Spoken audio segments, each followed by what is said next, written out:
Ada pertanyaan yang menggelitik. Ada tulisan di suatu masjid, tidak perlu saya sebutkan masjid mana, tapi tulisan itu menarik perhatian karena sekarang di era hangatnya politik, ya, sedang makin menghangat suasana perpolitikan ini, sehingga pertanyaan atau statement itu menarik perhatian.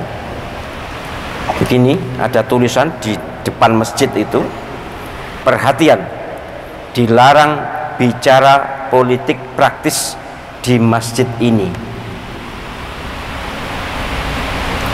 Dilarang bicara politik praktis di masjid ini. Ditulis di depan masjid sehingga semua yang akan masuk masjid tahu. Hadirin hadirat rahimakumullah, ini haknya takmir. Kalau takmir melarang ya sudah, itu berarti peraturan berlaku. Tetapi yang saya tahu, nanti kalau saya salah juga boleh diingatkan, yang tidak boleh undang-undang itu kampanye di masjid. Menurut undang-undang pemilu memang kampanye di masjid, di pesantren, di tempat-tempat umum, di kantor-kantor itu tidak boleh. Pertimbangannya ya tentu demi kemaslahatan kerukunan umat. Tapi bahwa berbicara politik di masjid itu sejak zaman Nabi ada. Bahkan ngaji politik, saya ingin pada saatnya nanti, entah semoga-moga ada yang mau ngaji kitab. Saya pernah muat di disertasi Al-Ahkam As-Sultaniyah, itu kitab besar, kitab politik itu, hukum-hukum yang terkait dengan kekuasaan, Syekh Al-Mawardi. Itu kitab itu politik semua isinya. Mau seorang ngaji kitab itu metu ke masjid. Kitab-kitab fikih yang besar nanti ada bab jihad, bab khilafah, bab siasah. Siasah itu politik, khilafah itu kekuasaan, atau ya khilafah, kekuasaan. Kemudian jihad itu ya jihad. Ini kata-kata ini sekarang dikampanyekan untuk tidak dibicarakan di masjid. Ada apa? Panjenengan harus menjadi muslim yang mukmin, muslim yang beriman kuat, jangan muslim yang beriman lemah. Kita ini patuh utama, taat utama adalah kepada Allah SWT, yang kedua kepada Rasulullah SAW, yang ketiga kepada ulil amri yang taat kepada Allah dan Rasulnya. Saya menduga ada hidden agenda, ada agenda tersembunyi, bahwa larangan berbicara politik di masjid itu memang ditakuti oleh banyak pihak. Orang-orang yang tidak suka Islam maju, tidak suka kaum muslimin benih atau melek politik. Padahal sekarang ini saya keliling Indonesia untuk mengkampanyekan, pertama, ukhuwah Islamiyah, persaudaraan sama muslim, apapun organisasinya, apapun partainya, pokoknya agama Islam harus bersaudara. Yang kedua, pemberdayaan ekonomi umat Islam ini harus berdaya secara ekonomi, jangan menjadi buruh terus, jangan menjadi ketiplak terus, jangan menjadi budak terus, harus menjadi bos, harus menjadi juragan. Kalaupun tidak, pokoknya kita harus sejahtera atas kebersamaan kita. Umat Islam kuat, bisa kok, bisa, hanya mau atau tidak, hanya sadar atau tidak. Yang ketiga, kesadaran politik. Saya sedang membangkitkan umat Islam harus sadar bahwa politik itu penting, politik itu baik, politik itu bersih. Sing kotor, sing gak bersih itu politisinya, orang yang bermain. Makanya harus kita isi. Ini saya kampanyekan supaya umat Islam jangan dibodohi terus. Agama harus dipisahkan dengan politik, politik jangan dicampur dengan agama. Itu pembodohan. atau memang bodoh beneran, saya tidak tahu. Tapi yang jelas saya sudah ngaji sejak kecil, sejak umur 6 tahun sudah ngaji kitab fikih kecil dulu sudah. Jadi ini perkara kitab yos kenyang lah. Kenyang. Artinya kalau kita bicara soal agama, dan agama itu salah satu itemnya adalah politik pemerintahan, ya boleh di masjid.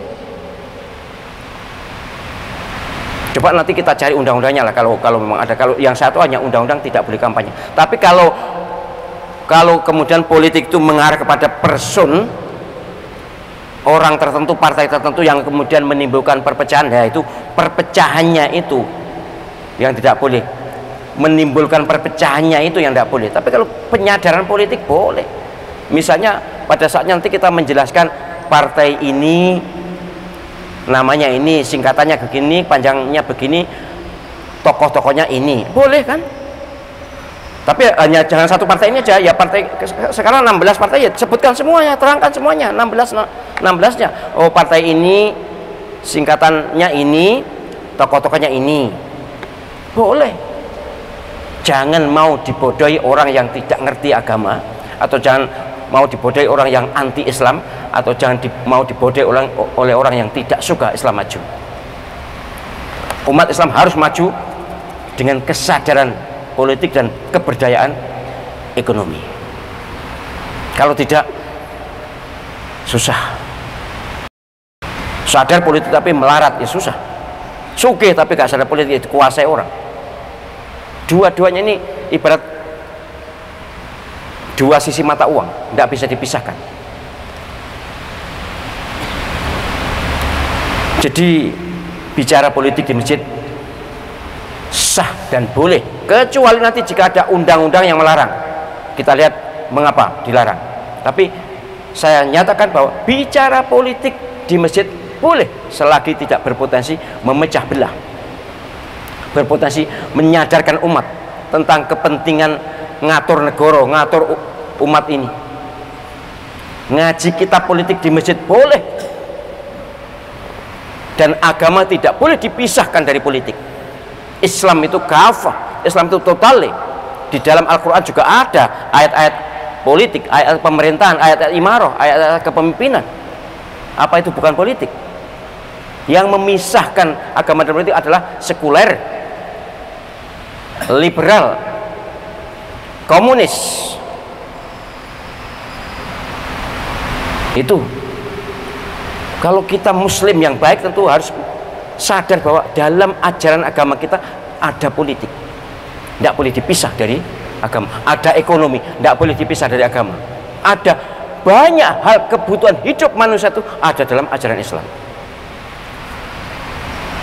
Saya sudah mengajar banyak mata kuliah yang berlabel Islam. Ada pendidikan Islam, ada sosiologi Islam, ada hukum Islam pasti, kemudian ada psikologi Islam, ada apalagi ekonomi Islam.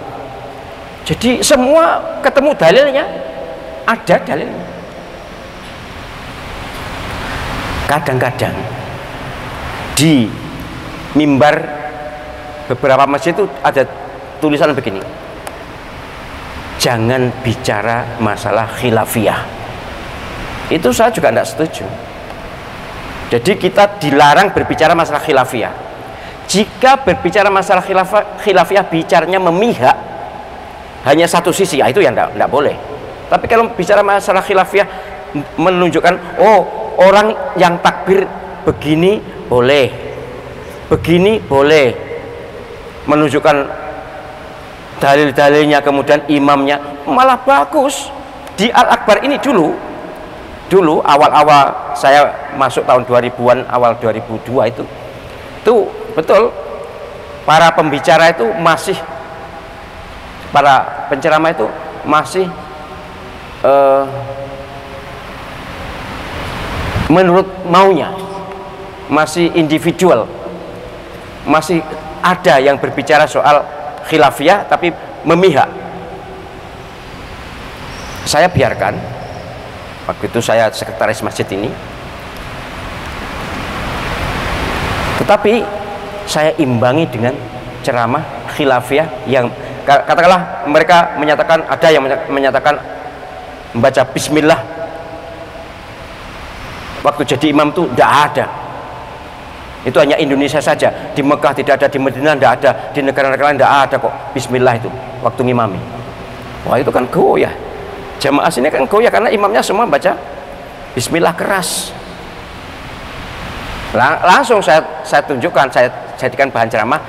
Memang di Saudi tidak membaca bismillah keras tapi pelan. Mengapa? Karena mereka mazhab Hambali. Dalam mazhab Hambali begini. Di Afrika Utara tidak membaca bismillah, bukan pelan tapi memang tidak membaca, karena dalam mazhab Maliki bismillah bukan bagian dari surat Fatihah.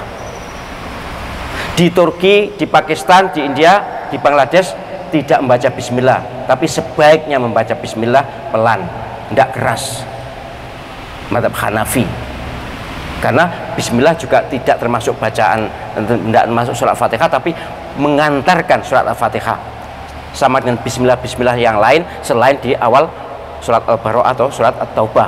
Mengapa? Kalau di surat At-Taubah tidak ada bismillahnya, karena surat At-Taubah adalah surat yang berisi pembatalan perjanjian damai dengan orang kafir yang selalu ingkar janji. Lalu Rasulullah SAW mendapat perintah untuk menyatakan baro atau itu bebas perjanjian ini. Dalam keadaan seperti itu maka membaca ta'awudz saja. Tapi selain itu memang semua surat itu ada bismillahnya, termasuk bismillahnya Fatihah. Tapi bismillah itu tidak termasuk di dalam surat Al-Fatihah versi Hanafi. Tapi memang benar tiga imam ini, Imam Hanafi atau Imam Abu Hanifah, Imam Malik dan Imam Ahmad bin Hanbal sama.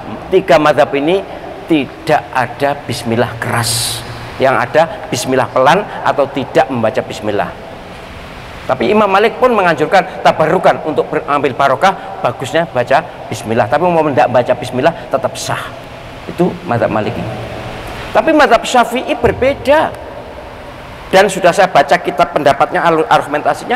Jadi mazhab Syafi'i bismillah harus dibaca dan keras, karena bismillah termasuk surat Al-Fatihah. Maka kalau mazhab Syafi'i mestinya seperti Ustaz Hamid itu, Siratal ladzina an'amta 'alaihim ghairil maghdubi 'alaihim waladdallin, itu satu ayat, karena itu ayat ke-7. Tapi kalau dalam mazhab Maliki berbeda, Siratal ladzina an'amta 'alaihim ayat, ghairil maghdubi 'alaihim waladdallin ayat. Jadi itu dua ayat, ayat ke-6 dan ke-7. Mengapa? Karena di depannya langsung alhamdulillahirabbil alamin. Jadi perkara kalaupun di luar ada begitu, bahkan bukan ada, hampir semua yang pernah saya datangi, negara yang pernah saya datangi memang tidak ada yang baca bismillah keras selain Somalia. Kalau Somalia Syafi'i, sama Yaman juga gitu, banyak Syafi'i. Indonesia, Malaysia, Brunei dan sekitarnya itu semuanya mazhab Syafi'i, makanya bismillah keras. Hanya itu kok, dan mereka tidak tengkar perkara itu kok. Jadi saya setuju kalau khilafiyah itu dibicarakan terbuka supaya orang ngerti, jangan hanya memihak. Hal itu yang menimbulkan perpecahan. Sehingga politik boleh dibicarakan di masjid, khilafiyah boleh dibicarakan di masjid, asal tidak membuat potensi tengkar, potensi berselisih, potensi bermusuhan. Justru kita bicara politik, kita bicara khilafiyah dalam rangka menyadarkan umat bahwa Islam itu luas, Islam itu luas, politik itu penting di masjid. Sekali lagi, jika nanti saya ketemu larangan, baru saya akan ralat. Larangan bicara politik di masjid. Tapi larangan kampanye di masjid, iya ada larangannya, karena kalau kampanye kan sudah termasuk ya person atau golongan tertentu, namanya kampanye, ya kon milih kan. Tapi gimana kalau sekarang ini modelnya ada orang tidak pernah datang ke masjid kemudian minta datang memperkenalkan diri, lah itu juga masalah, itu juga masalah. Maka saya kalau ada seperti itu ya sudahlah, biar saya saja yang bicara. Nanti pada saatnya akan pemilihan itu siapa yang pantas dipilih untuk ini, yang pantas dipilih untuk masing dapil. Saya bukan kampanye, tapi saya ingin umat selamat, ingin Islam selamat, ingin dakwah jalan. ingin ulama dihormati, ingin umat ini tenang hidupnya. Jangan sampai dipersekusi, dipojok-pojokan, dituduh-tuduh. Jadi nanti saya terus terang, tapi saya tidak kampanye terbuka. Tapi kalau ditanya kan boleh, saya dapil mana? Oh dapil sana. Oh kalau dapil sana pilih ini. Saya mohon maaf, saya tidak mikir partai ini apa. Sing penting wongnya apa enggak. Itu yang saya. Soalnya kalau memilih partainya susah sekarang. Partai apa sing apik? Kabeh ngaku apik. Tapi kalau ada yang bertanya, kalau enggak ya sudah terserah panjenengan. Tapi kalau selama ini memang gitu saya selalu ya, saya niat dakwah politik, dakwah sia-sia namanya. Boleh. Lo itu berarti ulama enggak netral. Netral itu mohon maaf ya, netral beneran tuh sesungguhnya kebodohan. Enggak mungkin itu. Wong kon netral itu enggak mungkin. Ada negara non blok. Negara non blok itu ya blok apa? Blok non blok. Barat, ada timur, ada ini, ada itu. Ada non-aligned countries, ada non-aligned tanpa memihak. Ya ikut memihak pada yang tidak memihak, kan gitu kan. Netral itu enggak mungkin. PNS, TNI netral. Kalau netral dalam sikap praktis, ya memang ada benernya. Tapi kalau hati ini netral tidak mungkin, apalagi saya sudah saya sampaikan, kalau saya diminta untuk tidak berdakwah tentang politik, lebih baik saya mundur dari PNS. Bener aku suwe kok dari PNS, wes warkusan. Saya sudah pernah mengajukan juga, tapi rektornya yang nggak setuju karena saya ya katanya masih dibutuhkan. Terserah, kalau saya tidak wedi dipecat, diundurkan, tidak wedi belas. Bagi saya wes terlalu kenyang di PNS, wes kesel. Tapi saya tetap mengabdi karena demi lembaga yang selama ini saya bela, bukan demi diri saya. Kalau diri saya ya sudahlah, kayaknya lebih enak di luar, lebih bebas. Tapi ya, sekali lagi institusi ini juga harus kita bela untuk berdakwah. Sekali lagi kita hidup ini dalam rangka berdakwah. Pahala paling besar kan dakwah. Saya ceramah pada penjenengan dimuat di YouTube, banyak yang ikut, wah saya dapat pahala. Tapi kalau saya ceramah jelek, ngajak-ajak elek, ya podo ae untuk dosa. Makanya sekali lagi saya sangat berharap pada panjenengan semuanya, marilah hidup yang tersisa ini kita jadikan untuk lahan ibadah kepada Allah SWT. Semaksimalnya kita mencari pahala melalui semua aktivitas kehidupan.